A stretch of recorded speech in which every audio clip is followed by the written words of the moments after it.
welcome to another edition of the Real Energy Podcast. Welcome, folks. It's been a minute. Minute. We're back on the set of the Real Energy Podcast. Your boy Pat, right here. Across from me, we have our Tanya with Twinning Girl. That's right. We look like King's Dominion. Back in the day, we go together. You got to match it. Yeah. We go together. Yeah. We go together. In the middle, we got our resident brown cat, Haran. Say what's up to the peoples. What's up, peoples? All right, we have our local celebrity, Ty. Taylor, our local DC Taylor Swift. And then we have our guest of the day, Joyce, is joining us. Say what's up to the peoples. Hi. All right, so Joyce is joining us today. So we've talked about, and we've had conversations with our friend, or whatever you want to call him, Gary Mathis. He went on Carl here. Mathis. Did I say Gary? Yeah. You know why I'm saying Gary? Because I went, I graduated. Carl. They Carl- never graduated. They never graduated. And Carl's but Carl younger was than on my. He's way younger. He's way younger than Gary. Here, just stop. Just stop right there. Yeah. You just messed up the name, Yeah. and that's it. Carl Mathis. All right. So we had a conversation with Carl. He kind of showed us his journey and talked about his journey with abuse. And if y'all never saw that episode, go back and revisit it. It's a real good episode. So we talked about the abuser side of this thing. So kind of what we want to do is go and talk about the clinician side of it. So that's why we brought Joyce on. Joyce is going to talk about her organization, what she does, what they do, how they help people that have decided, hey, listen, I have a problem and I need some help. Where do I go? Joyce, floor is yours, baby. Thanks. Joyce Washington, and I will correct you, Pat. I am not a clinician. Okay. Far from it. What is the difference? I am operations director. Okay. So I run the entire clinic. I have Talk about your clinic. What is it? my clinic is. We started in Ohio. We are across 5 states now. We have 15 locations here in Virginia. Sorry, we're in DC, but we have 15 locations in Virginia. I have a provider.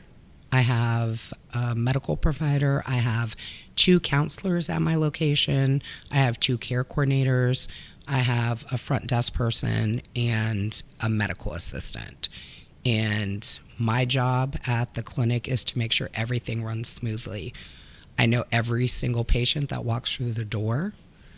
I have been there for 2 years. I opened the clinic in June of 2022 and have been there ever since. I don't plan on going anywhere because I love exactly what I do. Let's not mention you have a community outreach manager now. I do have a community outreach manager. Wonder who now. that could be. So we talk about it. Talk about that. Haran has just went through the process of being hired. What is the name of your clinic? Okay, so Haran, our local brown guy, has basically been hired, and I think he's going to be a real good fit for your organization. You've just been hired as a community outreach, right? Correct. Yep. Yeah. Yep. What are you going to be doing? Reaching out to the local people in the area that deal directly with people that need guidance as far as recovery is concerned, like probation officers, lawyers, the court system, basically offering them a way for their clients or just people in the community to find services in the clinic. So, Joyce, what happens, right? I've abused drugs for years and years. I haven't personally, but we're just going to play a part right quick, right? So, I've been abusing whatever alcohol, whatever the substance is, right? Mm-hmm. And I decide, I need help. So what happens? What do people do? How do they even find out about your organization? Like, how do you Google it? How do you do it? A lot of times people do say that they Google it, but they actually have friends, family that are in addiction, and that's how they find us. They might come because they have a friend or a family member that actually seek services from us, and they come as well. So the very first step is walking through the door. So what's the process? So somebody says, I say, all right, well, I need help. I don't know where to go. I've Googled help for addiction. You pop up on the first page. I click on it. Are there different organizations that they can reach out for? First of all, are you guys a profit or nonprofit? No, we're a profit. Okay. Yeah. So when you Google, when somebody Googles, I Google, does a lot of clinics come up? Not so many, because we treat all addiction. There are some clinics that maybe only do alcohol, maybe only do opioids, but we treat all addiction, no matter what you have, stimulant use, cocaine, methamphetamines. We treat everything. Is there a difference between, is one addiction worse than the other, or all addictions the same? All addictions the same. I have people that come in and say, oh, well, I got addicted to prescription drugs. Yes, you did. But you got addicted to it because you were overusing what you were prescribed. So let's talk about that for a second. So where does, in your time with the clinic, where does the addiction start? Is it, we've talked about it with Carl, right? We had a conversation with Carl, and we kind of peeled back those layers. You've heard us on this podcast before. Whenever we're talking it through with somebody, we're always talking about peeling back the layers, right? Where does it start? So the addiction usually starts with some type of an abuse, some type of an event that led them to this thing. Sometimes it's a situation where their family or someone in their family abused drugs like that. In your time with your organization, what have you seen? Is there a correlation that you can say, usually it starts somewhere? It actually does. And now the sad part is it's starting with younger children. So it's starting in schools because they think they're getting one thing and they're not. As far as like they think they're the Percocet 30s, that's what they'll come in and say, oh, I'm taking Perc 30s. No, you're not. Because I'm going to do a rapid test on you as soon as you come in. A lot of that stuff is laced with... It's fentanyl.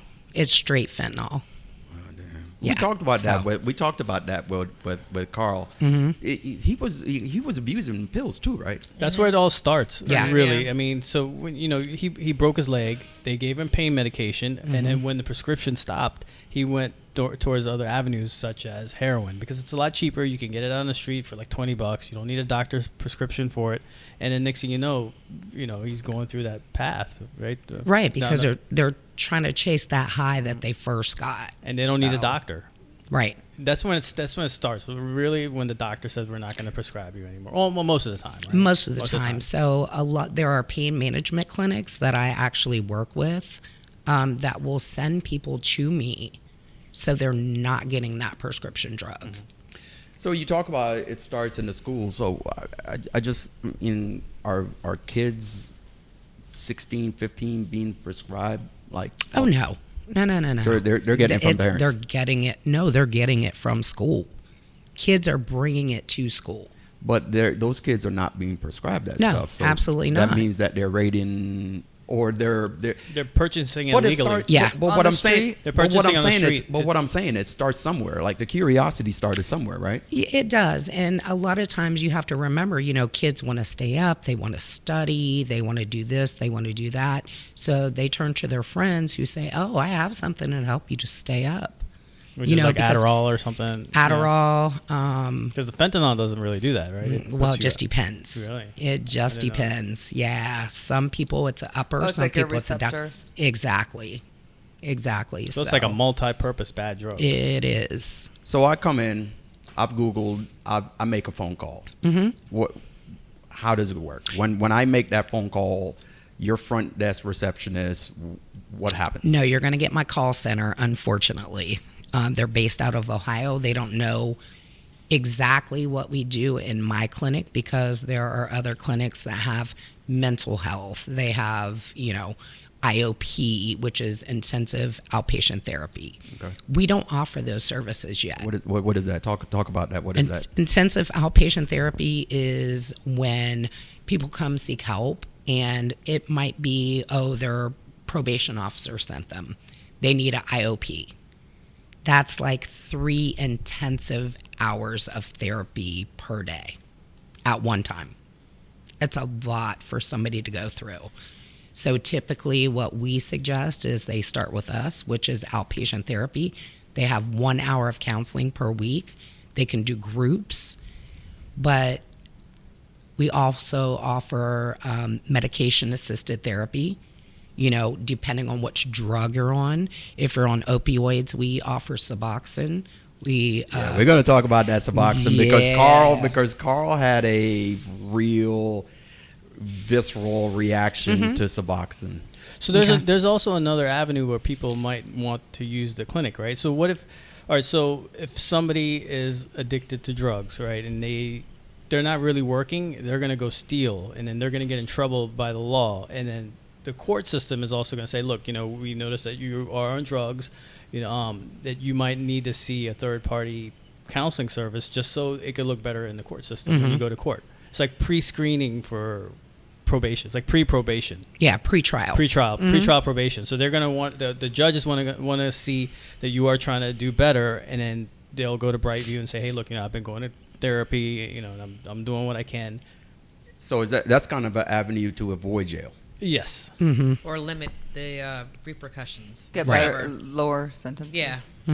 All right, so go ahead. I'm sorry. Yeah. So, you know, and so when I get somebody that comes in from probation and parole, most of the time they don't want to be there. You know, they come in, oh, I got to do this for my probation officer. But then I have some that really do say, look, I'm done. I don't want to do this anymore. I don't want to keep going to jail. You know, I really want the help. So I tell every single patient that's serious about their treatment that the counseling portion of our clinic is going to help keep you in recovery. Medication just makes you feel better, keeps you going from withdrawal. So, I mean, all right. I mean, I know you work for the clinic, and I'm going to play because I've never abused drugs before, so I'm going to play devil's advocate for a second. Okay. Does it really work? It does. Yeah. Yeah, I've seen it. Yeah, I've seen it. Like, I know you don't have any stats in front of you, but what percentage of people that come and seek help with you would you say fall back to using? I would say, so currently my census is about 157 patients. Okay. I have return patients. So they've fallen off maybe 10%. Oh, that's low. It's very low, but they fall off and they come right back. You know, it might be months in between, but they still come back. But if you don't, because we've talked about it and, you know, on this podcast many a times, right? It's the environment that you've grown up in, the situation that you're in. So if your environment doesn't change, and this is what Carl talked about, is that he had to stop hanging around those people that were causing him to use those. He had to get better influences, better friends, you know. But if your stressor was in the household and you haven't removed yourself from that stressor, that's probably going to be part of that 10%, right? People, places, things. Those are your triggers. People's, places, and things. And you have to remove yourself from those things, even if it is your family, because I have a mother-son that come to my clinic. Son had to remove himself from mom. That's tough. Living on the tough. streets. Living on the streets, but he had to remove himself from mom because mom was still enabling him to use things that he shouldn't be using. It wasn't his drug of choice, but something else. So somebody available. that comes in for, have you seen people switch? Like they came in, their issue was abusing pills, and then they were part of that 10%. Have you seen a lot of people now they're abusing alcohol? Yes. So I have one young lady, and unfortunately I haven't seen her in a few weeks, but she came in because she was addicted to opioids. Okay. She came and got her help for that. She fell off. I didn't see her for a long time, and I ran into her in 7-Eleven. And she started crying, and she gave me a big hug. But she had her hands full of alcohol. This beatbox that they have now, I don't know if you guys seen that. It's like 15% alcohol. You can get that at 7-Eleven? You absolutely Wow. can. It's like 15% alcohol in like a 16-ounce. Damn. That's like Canister. what's that? That's like what's that old drink back Mad in Bull? the day? Or Mad Mad Dog, Dog, Mad Mad Dog Dog 2020. 2020. Yeah. Yeah. So she had traded her addiction from one to another, and I was like, you can't do that. Just tell me that that's not what you're doing. And she said, I'm sorry. This is what I'm doing. But I didn't go back to opioids. But I'm like, you're trading one for another. At least she's very honest. She was very And honest that's a good about it. start. And Yeah. that is a good start, to recognize what you're doing. But she came back. So she came back She into treatment. came back into treatment. Her alcohol use has gone down because we check levels, and it has gone down. And she did not return to opioids, which is the best thing for her. All right, so we took a left turn for a second. So Mm-hmm. let's get back to the whole process. So Quick go question: ahead. do you guys do inpatient? We do not. Okay, That's a really good question. I know Yeah. I'm smart. No, we do not. But we do refer out. And we do help people find that in inpatient therapy. Okay, so I make that call. The call gets into your call center. Mm-hmm. How are they screening that? So they ask a series of questions. What is your drug of choice? How long have you been doing it? They set up an appointment. They explain to them that their intake process is going to take anywhere from 2 to 4 hours, because we do a medical assessment to make sure that the patient actually has an addiction, and then we do a clinical assessment. All that is in person. All that's in person, and that's day one. Okay, we typically have a 2-day process. If we start them on medicated assisted treatment, they get enough medication for 1 day. They come back day 2. So is that medicated assistant program, is that to wean them off of what they are? Exactly. Okay. And they have to be, typically when we want them in withdrawal, anywhere from 12 to 72 hours. So is that to control the withdrawal symptoms? Absolutely. And we don't want to give them medication too soon, because it'll put them in precipitative withdrawal, which makes them feel even worse. So people going cold turkey is not the best thing. Not necessarily. The worst drug to go cold turkey is alcohol. Yeah. It can kill you. It can kill you. Yeah, you Well, can how so? you can have Shock. seizures. Oh, Or yeah. shock, yeah. Yeah. Yep. So that's one thing we How do you wean off of alcohol? Slowly. slowly. Just yeah. like you wean off of anything else. Anything man. else, Just yeah. a little at a time. If you're drinking, I had somebody that was doing 3 triple shots a night, chasing it with a Heineken. 3 triple shots. So that's almost a bottle. Chasing those with a beer. a beer, Yeah. Heineken. I have no idea how people's bodies can handle that. I mean, don't- I'm like, it takes 4 time. drinks, It takes and I'm time. like, oh my god. It starts So, with one. then it right. goes- No, I and, know, it's and, just- and that's what we suggest. Look, if you're having 3 drinks a night, let's take it down to 2, and then take it down to 1 until you're not, drinking anymore.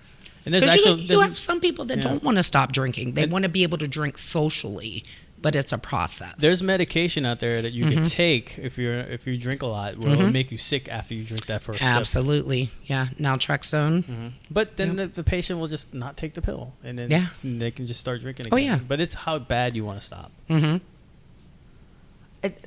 In your experience, have you seen like addiction be a spectrum from like someone who's maybe a little abusive to alcohol, right? Because like alcohol is an interesting one, right? Because Mhm.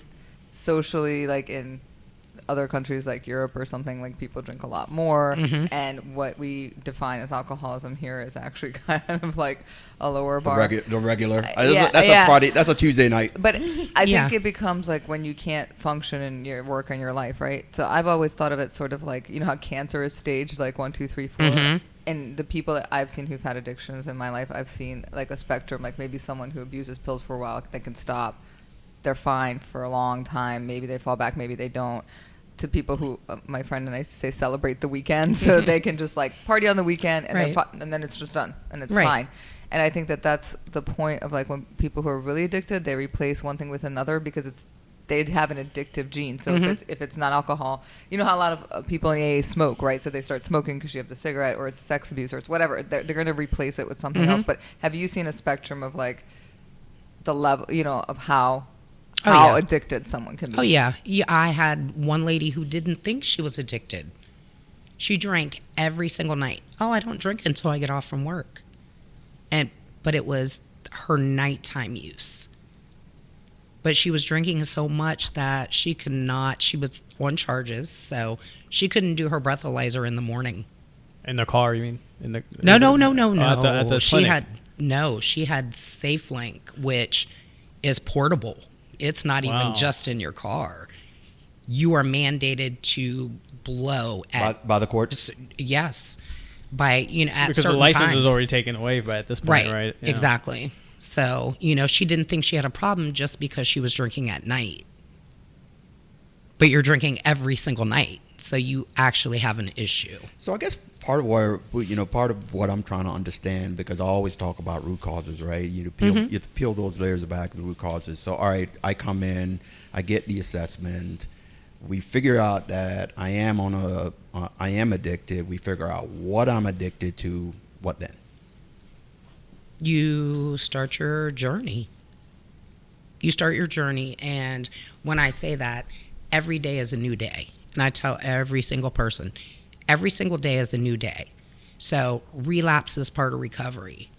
If you relapse, we're not going to penalize you. That's part of your recovery. And you bounce back from that. But the counseling portion of our treatment is what's going to keep you in recovery. You can take all the medicine you want to. That doesn't mean that it's, we need to find out why. Yeah, I guess that's where I'm leading to, because if you never figure out what the root cause of why you're abusing your drug of choice, what's the point? Because if you don't figure out what was ailing you emotionally, and what was going on. And they do say recovery is a lifelong process. It never Absolutely. stops. No. Never stops. No. It's just like therapy. You never It It stops. is. No. Yeah. It never stops. And honestly, it is a disease. People don't see it like that. They think it's a choice, and it's absolutely not. It depends on your brain receptors. It is a disease. I think that's what the misconception for a lot of people in this world that are not addicts. They're like, well, why don't you just stop? Why don't you just not drink? Why don't you just, not, smoke whatever or do whatever? Why don't you just stop? It's like any chronic disease. They It's make it real trivial. You know what I mean? Yeah. Yeah, they think it's a choice. And for some people, I think it is. That's where I was going. I think Yeah. that sometimes, it's just fun Yeah. to do drugs for some people, right? But I think even there, sometimes there's something deeper that maybe they're not looking at, right? But then, like I was saying, I think there is a spectrum, and then it's easier to get frustrated with someone that you know really well, and you're like, they just really lean into this, and they just abuse it for whatever fun, and they could probably do better. But I think for some people, it's just so overwhelming. So it's like every time I think about like, oh, well, I can drink coffee and then stop drinking it. I'm not a hero. Or I can drink, alcohol for 3 days in a row and then not drink it. I'm not a hero. I'm just not wired that way. And you're just not wired that way. But I don't think it's just luck, man. I find it funny that you bring this up, because part of what I'm thinking about, and it's interesting that you brought this up, is that the people that use it socially, recreationally, but they are chronic with it. Like I know people that they are professionals at this Like thing. functioning alcoholics, They're functioning drug users. They're Yeah. functioning. Yeah. And the people Until they're not. The people that are in their There you lives go. are like, dude, we see the problem, but really, is there a problem? Because you go to work, you pay your bills, you just party. But is that what it is, or are they enabling that person to do those things? I mean, the problem also lies in their health. their health can deteriorate really fast, really quick, and then you can die. You will die. So Yeah. I remember when Stephanie, part of our podcast team, she talked about her mother and her issues, and I remember the saying. This is what you just brought up. She said that when she confronted her mom about a couple of things, her mom said, "I don't have a problem with my drinking. You have a problem with my drinking." Right. You know what I mean? Yeah. And that was Stephanie was like, "Hey, that is real. That is real." So what do you do when you are the person that cares for this person? You see they have a problem. You notice that they have a problem, but the person that is abusing that drug doesn't see the problem, doesn't recognize the problem, and they're functioning. Like, I think that's where the whole Yeah, if problem, they're functioning, it's Yeah. so hard. 'Cause It they're is. Like, what is the problem? what is the problem? I mean, I go to work, I pay my bills, I don't beat my wife or my husband, I don't abuse my I snort a line of coke every day. So what? Well, my Yeah. best friend died because of this problem. He drank every single day.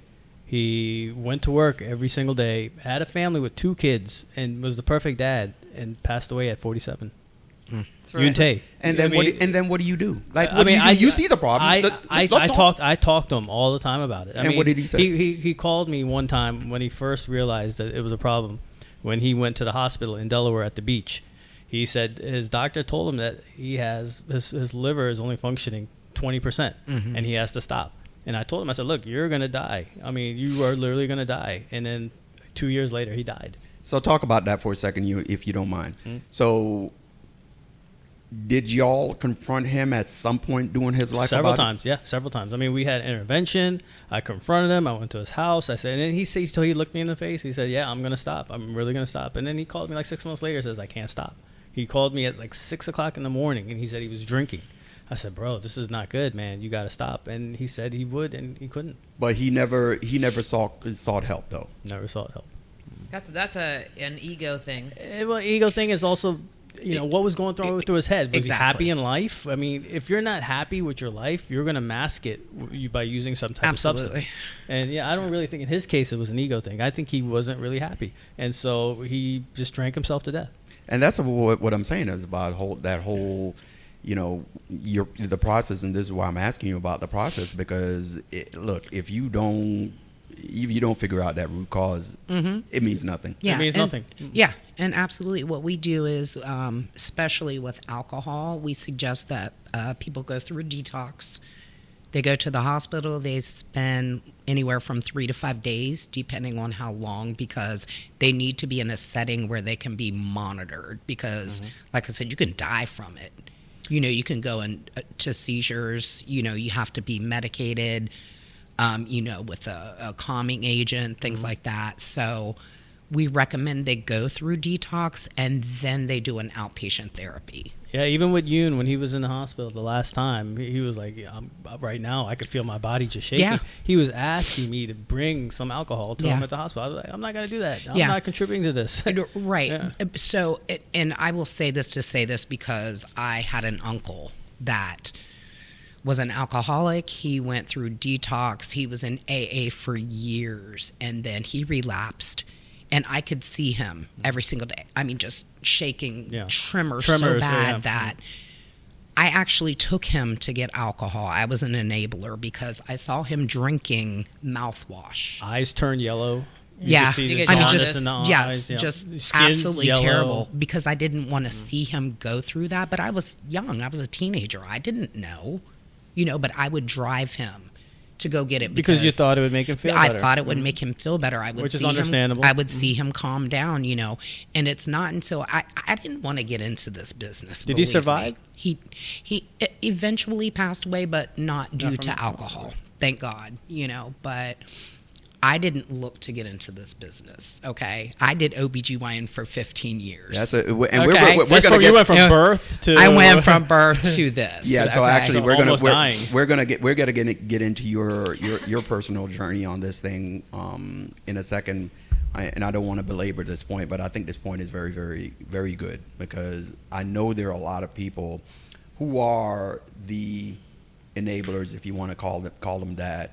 You know, the people that, you know, see that their loved one is, you know, whether they're functioning or not doesn't really matter, but they're abusing this drug. And, you know, until is it a situation where until the person that is abusing that drug figures out that they need help, like nothing else matters, Nothing right? else matters. You have to, something has to click within yourself to say, hey, I have an issue. You have to want to Before you- live. Yeah, exactly. And I won't even say you gotta want to live, but you gotta be.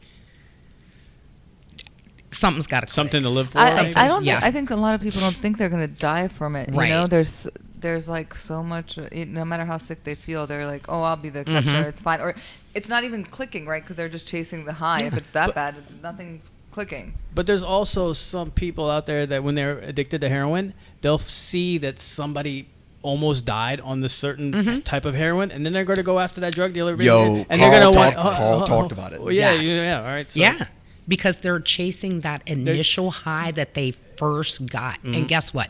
You don't ever get it back. Yeah, and so that, I mean, that being said, is they're not really scared of dying. No. because No. they don't. 'Cause They want to get to that point where they're almost dying because they know that's the good stuff. The desire, I think, for the high just overrides everything else. I don't remember if it was New Jack City, was the movie that, you know, when Pookie said, Pookie said, you know, man, I'm just chasing that high. I just No, can't. he said, you know, "It just be calling me, man." it just be That's what calling, he said. yeah, just be calling me, and it's just, I did not know that getting weaned off of alcohol was worse than most other drugs. Absolutely. I didn't know that. Alcohol Yes. and Xanax are Yeah. two of the worst that you can do as far as what's the word I'm looking for? As far as Withdrawal. withdrawals. Yeah. Withdrawals. Yeah, I mean Xanax, you can go into seizures and die. Same with alcohol. Two of the worst I've heard. Yep. But you got to be like serious on it though, right? You'd be I surprised. think, again, depends on your body chemistry. Yeah. Yeah. You Probably. would be surprised. You know, and there are people that are doing like Xanax, Adderall, opioids. They're doing it all just to function. Yeah, I remember Carl talked about it, is that he was so addicted to the stuff that he was taking that he had to chase one drug with another drug just to feel the high. Yeah. Because, like, you know, Coke wasn't doing it anymore, heroin wasn't doing it anymore. And I think he said he never tried fentanyl, right? Is that? I think so. I think he did. Yeah. Well, not to his knowledge. Yeah, maybe. Well, exactly. yeah. Well, it might not Exactly. have been as prevalent back when he was doing it because that was a while ago. 'Cause Right. Yeah, that now was back then. fentanyl's hot. I don't know about 10, 15 years ago. I don't know. But there's like also a new drug out too. I heard. Yeah, they mix it with the fentanyl. Yeah, what is that? Yeah, it's That's like what- the elephant tranquilizer Yeah, stuff. yeah, when I went Yeah. to training a couple weeks ago, Yeah. she was telling me don't that look there's- at me because you know I'm drug illiterate. Yeah, there's this new drug out that's more powerful It than starts with an X. something like that. Yeah. So, So I mean, they're always going to have There's something, right? So that's always. why this is really important. for I've Yeah. heard people. you talk about the fentanyl before. Like, I Yeah. mean, is it it's as bad so as bad. It's so bad because you got, like I said, you have kids starting it in high school, middle school even.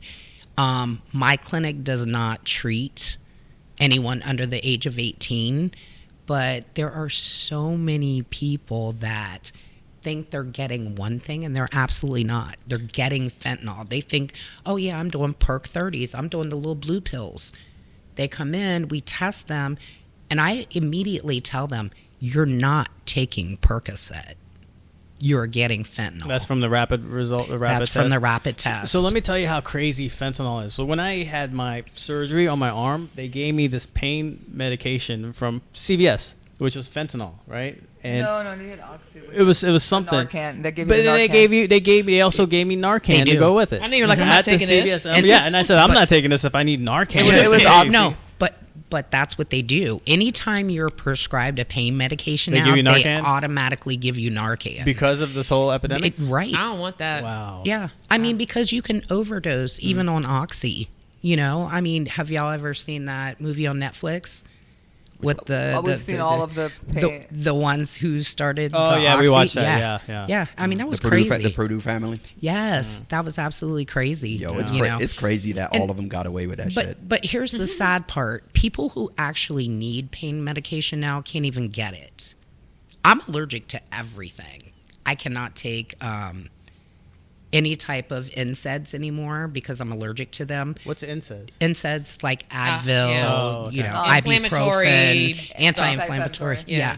Tylenol does nothing. When you have a headache, I mean, most of you know, when you have a really bad headache or migraine, Tylenol does nothing for you. So I'm that person that if I need pain medication, I can't even get it Why? because people abuse it. Because the doctors would Anything think that would that work you're for abusing her it. Yeah, is exactly. is a abusive drug, so they don't Right. give it out. So they don't give it You out gotta anymore. really be So you gotta- sick or something before Or you got to they break give your this. leg or something. Yeah, Right. yeah. It has to be something extreme before they'll And give it to they'll you. only give you like 12 pills until your leg. Right. is- And Yeah. so typically You better feel better about 3 days. Right. So a woman having 2 children, C-sections, they give you pain medication when you have an operation. If you are not done with that pain medication in 3 days, they say you can get addicted after those 3 days. And they'll That's tell how you to just take easy it Tylenol. is. They'll Yeah. tell you to take Tylenol. No, That's how it- easy it is. It is hard. So when Kristen was sick, so my friend had stage 4 lung cancer, and there were a couple of times when her husband had to go to call the doctor and go back to the CVS because they had it flagged, and obviously she needed it, and it didn't matter if she was going to be addicted or not, honestly. And then so Right. at that point, it became really hard for her to get it because now we have to control it so much because of all this other. Mm-hmm. And that's where the illegal stuff comes in. Exactly.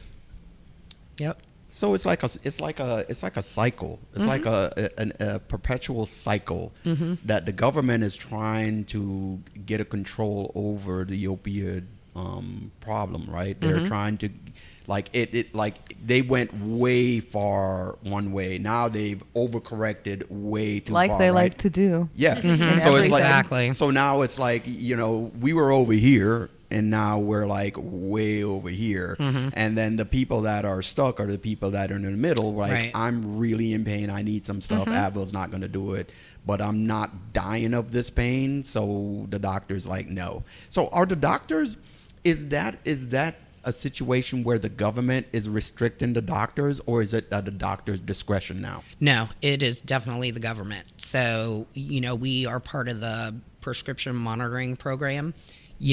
Every single person that comes in, we have to run these reports to make sure that they're not, double dipping or, that's what they call it. That's interesting. And that's every time they come in. Every time they come Every in. Because week. they could go to multiple clinics. Yeah, Exactly. So they go every week. When you come in, I got a report already on you. I wonder Yeah. what the European countries are doing.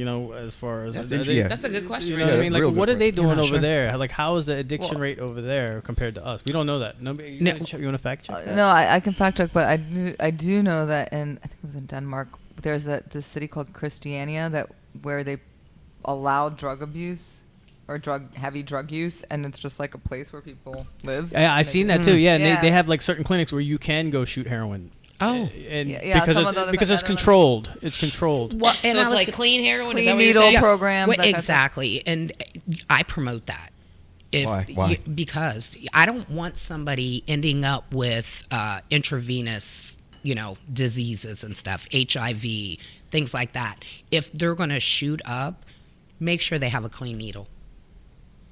Because then it's less You know? likely for them to spread those diseases. Exactly. Yeah. And in our business, hepatitis C, hepatitis sounds like B, enabling, HIV, but it's a not balance. Right. So my clinic, we practice where we do not penalize you if you are using drugs. We're not going to penalize you and take your medication away from you. Like I said, the counseling portion gets you through your recovery. All right, so let's talk about regulation, right? We've gone into the government's part in this whole thing. So where does the government come in as far as the regulation of what you guys do? It's very strict. We have to go through a lot. We have governing bodies, joint commissions, SOTA, And so there are certain things that we have to be in regulation with, especially counseling. You know, there like I said, there's medication assisted treatment, and there's the counseling. We have to be within those regs for everything, or else we're out of compliance. So And that's and you guys could lose your license to operate, right? absolutely. And we do have a clinic right now that's in a little bit of jeopardy because their clinical things were off. You know, like the records and stuff. exactly. This is where Joyce comes in as director of operations. Exactly. Keeping that stuff clean. Keeping it clean. And I don't have a behavioral health supervisor right now, so I'm over the clinicians. I have to make sure that they're getting their documentation done, making sure that when that patient comes in that they have initial assessment, making sure that they have a biopsychosocial, you know, I just thought my what? I know it's a lot, and that is, you know, just all of their history. We have to make sure that we get that. You know, what's making them use the drugs? What started them using the drugs? What are your goals for your recovery? Things like that. So I have to make sure all that stuff's in order. And 'Cause let me if just not- tell you, she checks every single freaking day. So I'm curious. Look at me, say it again. Every day. So I'm curious, is there a difference between a for-profit organization and a non-profit organization as far as the regulations are concerned? I will tell you that no, there shouldn't be, and I don't believe that the regulations are different. But CSB, which is Community Service Board, there's one in each county. They are nonprofit. They get funded by the state. Put it that way. They get funded by the state. But now they will turn people away unless they're using all of their services, because if they don't, they're going to lose their funding from the state. So do you think the private sector can fill these gaps with clinics like Bright? I do. Yeah, absolutely. Yeah, that's interesting. Absolutely. That's interesting to me. But it's kind of like the VDOT, right? If VDOT doesn't use their, you know, Department of Transportation, basically, if they don't use up their entire budget, their budget is going to be reduced the next That's year. all Yeah. government entities, Yeah. even the federal government, same Yeah. way. So it incentivizes them To use the money. to use up their money, or else they're not going to get that same kind of funding. Usually at the end of the fiscal year, they'll buy dumb stuff to get rid of Yes. that. They have to get, you know, $10,000 something, you know, because they've got $100,000. They got to get rid of it quick. They buy stupid stuff Yeah. that they'll probably never use, but they have to do it. Otherwise, they lose that $100,000 for the next year. Oh, you didn't need it? Oh, give it here. And I will say with private sector, like with us, we even take patients that don't have insurance. We help them get insurance. We do, you know, just like a discounted rate